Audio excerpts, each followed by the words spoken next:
April fools day ప్రతి సంవత్సరం April 1న ప్రపంచవ్యాప్తంగా జరుపుకునే ఒక సరదా దినోత్సవం. ఈ రోజున ప్రజలు ఒకరినొకరు ఆట పట్టించడం, చిన్నపట్ట అబద్ధాలు చెప్పి నమ్మించడం వంటివి చేస్తారు. దీనికి సంబంధించిన కొన్ని ఆసక్తికరమైన విషయాలు ఇప్పుడు తెలుసుకుందాం. చరిత్ర మరియు మూలాలు. దీని మూలాల గురించి ఖచ్చితమైన ఆధారాలు లేవు, కానీ ప్రచారంలో ఉన్న కొన్ని కథనాలు ఇవి. క్యాలెండర్ మార్పు. 1582లో ఫ్రాన్స్ జూలియన్ క్యాలెండర్ నుండి గ్రెగోరియన్ క్యాలెండర్కు మారినప్పుడు కొత్త సంవత్సరం జనవరి 1కి మారింది.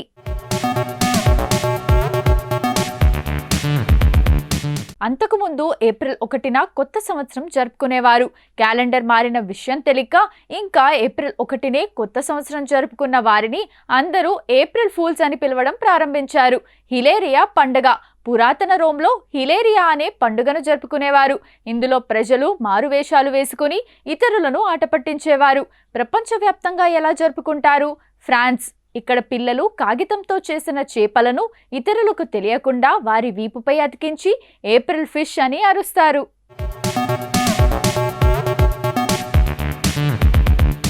స్కాట్లాండ్. ఇక్కడ ఈ వేడుక 2 రోజులు జరుగుతుంది. దీనిని గౌకీ డే అని పిలుస్తారు. మీడియా సంస్థలు. ప్రముఖ వార్తా సంస్థలు, గూగుల్ వంటి కంపెనీలు కూడా ఈ రోజున నమ్మశక్యం కాని ఫన్నీ వార్తలను లేదా ఫీచర్లను ప్రకటించి ప్రజలను ఆశ్చర్యపరుస్తుంటాయి. మీరు పాటించాల్సిన కొన్ని జాగ్రత్తలు. సరదా కోసం చేసే పనులు ఎవరిని ఇబ్బంది పెట్టకూడదు, కాబట్టి ఎవరి మనోభావాలు దెబ్బతినకుండా చూసుకోవాలి.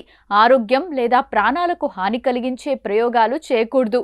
కేవలం నవ్వు పట్టించేలా మాత్రమే మీ ప్రాంక్ ఉండాలి.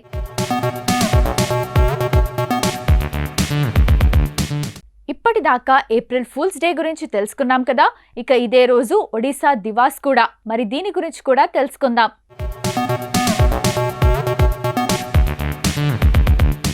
ఒడిశా దివాస్ లేదా ఉత్కల్ దివాస్ అనేది ఒడిశా రాష్ట్ర ప్రజలకు అత్యంత ముఖ్యమైన రోజు. ప్రతి సంవత్సరం ఏప్రిల్ 1న ఈ వేడుకను ఘనంగా జరుపుకుంటారు. దీనికి సంబంధించిన ముఖ్య విశేషాలు ఇప్పుడు తెలుసుకుందాం. చారిత్రక నేపథ్యం. ఆవిర్భావం. 1936 ఏప్రిల్ 1న ఒడిశా ప్రత్యేక రాష్ట్రంగా ఏర్పడింది. మొదటి రాష్ట్రం.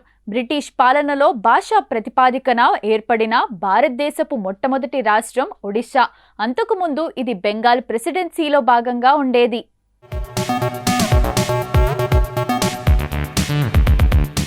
ఉత్కల్ గౌరవ్. మధుసూదన్ దాస్, ఉత్కల్ గౌరవ్, ఉత్కల్ మణి, గోపబంధు దాస్ వంటి నాయకుల సుదీర్ఘ పోరాటం ఫలితంగా ఈ ప్రత్యేక రాష్ట్ర కళ సాకారమైంది. పేరు వెనక అర్థం. ఉత్కల్. ప్రాచీన కాలంలో ఈ ప్రాంతాన్ని ఉత్కల్ అని పిలిచేవారు. మన జాతీయ గీతం జనగణమనలో కూడా ద్రావిడ ఉత్కలవంగ అని ఒడిస్సాను సంబోధించటం మనం గమనించవచ్చు. ఒరిస్సా నుండి ఒడిస్సా. 2011లో అధికారికంగా రాష్ట్రం పేరును ఒరిస్సా నుండి ఒడిస్సాగా మార్చారు.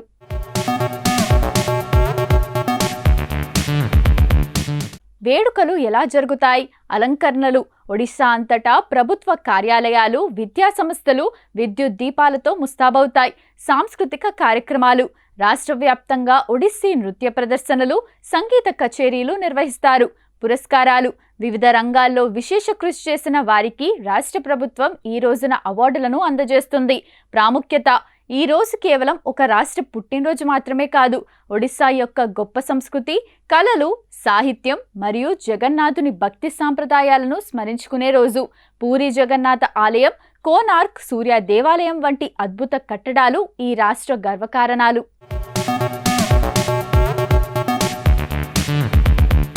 ఇప్పటిదాకా ఒడిశా దివాస్ గురించి తెలుసుకున్నాం కదా.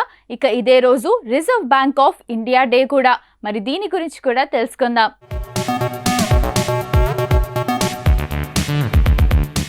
భారతదేశ ఆర్థిక వ్యవస్థకు గుండెకాయ వంటి రిజర్వ్ బ్యాంక్ ఆఫ్ ఇండియా స్థాపక దినోత్సవం కూడా ముఖ్యమైన విశేషాలు ఇప్పుడు తెలుసుకుందాం. స్థాపన మరియు నేపథ్యం. తేదీ. ఆర్బీఐ 1935 ఏప్రిల్ 1న స్థాపించబడింది. చట్టం. Reserve Bank of India Act 1934 ప్రకారం ఇది ఉనికిలోకి వచ్చింది. Hilton Young Commission. 1926లో హిల్టన్ యంగ్ కమిషన్ చేసిన సిఫార్సుల ఆధారంగా ఈ బ్యాంకును ఏర్పాటు చేశారు. ప్రధాన కార్యాలయం. ప్రారంభంలో ఆర్బీఐ కేంద్ర కార్యాలయం కోల్కతాలో ఉండేది. అయితే 1937లో దీనిని శాశ్వతంగా ముంబైకి మార్చారు.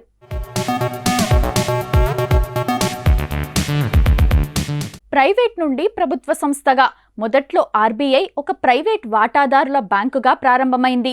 భారతదేశానికి స్వాతంత్రం వచ్చిన తర్వాత 1949 జనవరి 1న దీనిని జాతీయం చేశారు. అప్పటి నుండి ఇది పూర్తిగా భారత ప్రభుత్వ ఆధీనంలో ఉంది.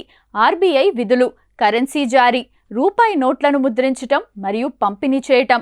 బ్యాంకర్ల బ్యాంక్: దేశంలోని అన్ని వాణిజ్య బ్యాంకులను పర్యవేక్షించటం మరియు నియంత్రించటం. ద్రవ్య విధానం: దేశంలో ద్రవ్యోల్బణాన్ని అదుపులో ఉంచటం మరియు రూపాయి విలువను స్థిరంగా ఉంచటం.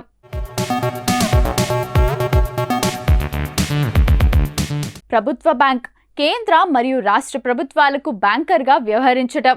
ఆసక్తికరమైన విషయాలు: మొదటి గవర్నర్ సర్ ఓస్బాన్ స్మిత్, మొదటి భారతీయ గవర్నర్ సిడి దేశ్ముఖ్. చిహ్నం: ఆర్బీఐ లోగోలో పులి, తాటి చెట్టు ఉంటాయి.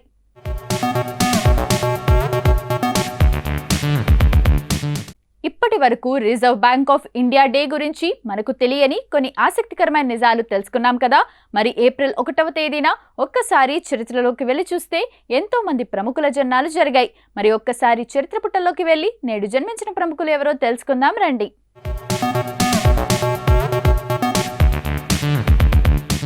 ప్రముఖ తెలుగు చలనచిత్ర నిర్మాత డివివి దానయ్య గురించి పూర్తి వివరాలు ఇప్పుడు తెలుసుకుందాం. పూర్తి పేరు దాసరి వెంకట విష్ణు దానయ్య. 1961 ఏప్రిల్ 1న పశ్చిమ గోదావరి జిల్లా తాళ్లపూడిలో జన్మించారు. వృత్తి: సినిమా నిర్మాత, డివివి ఎంటర్టైన్మెంట్స్ అధినేత. సినీ ప్రస్థానం: సామాన్య స్థాయి నుండి అగ్ర నిర్మాత వరకు దానయ్య సినిమా రంగంపై మక్కువతో చెన్నై చేరుకున్నారు. మొదట్లో ఫోటోగ్రాఫర్గా పనిచేయాలని భావించినా క్రమంగా నిర్మాణ రంగం వైపు ఆకర్షితులయ్యారు. నిర్మాత ఈవీవి సత్యనారాయణతో ఉన్న సాన్నిహిత్యం ఆయన కెరీర్కు పునాది వేసింది. తొలి అడుగులు: 1992లో జంబలగడి పంబ సినిమాతో నిర్మాణ భాగస్వామిగా ప్రయాణాన్ని మొదలుపెట్టారు.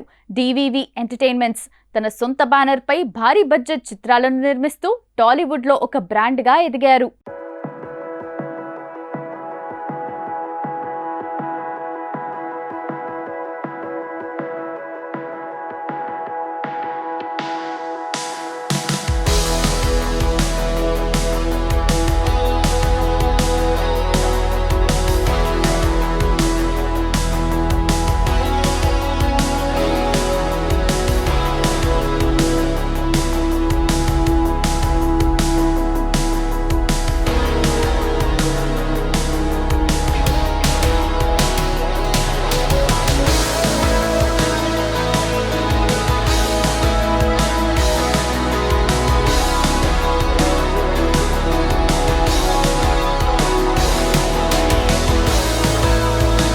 తెలుగు మరియు కన్నడ చిత్రసీమలో తనదైన ముద్ర వేసిన నటుడు వినోద్ కుమార్ గురించి పూర్తి వివరాలు ఇప్పుడు తెలుసుకుందాం.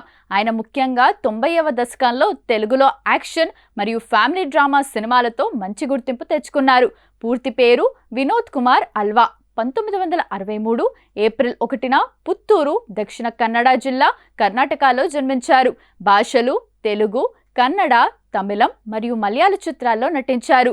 వినోద్ కుమార్ 1985లో తవరు మనే అన్న కన్నడ సినిమాతో తన నటనను ప్రారంభించారు. అయితే ఆయనకు స్టార్డమ్ తెచ్చింది మాత్రం తెలుగు చిత్ర పరిశ్రమ. తెలుగు ఎంట్రీ: ఉషా కిరణ్ మూవీస్ పతాకంపై రామోజీరావు నిర్మించిన మౌన పోరాటం సినిమాతో తెలుగు ప్రేక్షకులకు పరిచయమయ్యారు. ఈ సినిమా ఘన విజయం సాధించడంతో ఆయనకు వరుస అవకాశాలు వచ్చాయి.